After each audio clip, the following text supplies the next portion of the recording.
Hi friends, అందరికీ నమస్కారం.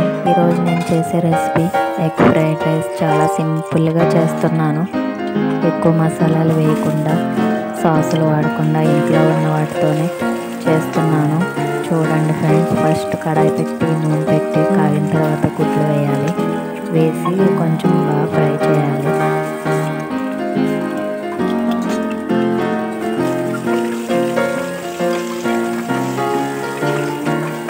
అవి బాగా ఫ్రై అయిన తర్వాత ఒక బౌల్లోకి తీసుకోవాలి. అదే కడాయిలో కొంచెం నూనె వేసి జీలకర్ర వేసి ఉల్లిపాయ పచ్చిమిరపకాయ కరివేపాకు వేసి బాగా ఫ్రై చేయాలి. కొంచెం పసుపు వేసి బాగా ఉప్పు వేసి బాగా ఫ్రై చేయాలి. తర్వాత వేపిన ఎగ్ మిశ్రమాన్ని ఇందులో కలిపి కొంచెం బాగా ఫ్రై చేయాలి.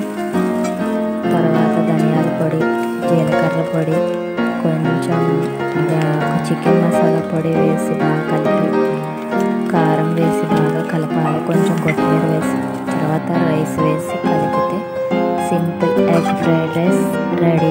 ఎలా ఉందో చెప్పండి ఫ్రెండ్స్.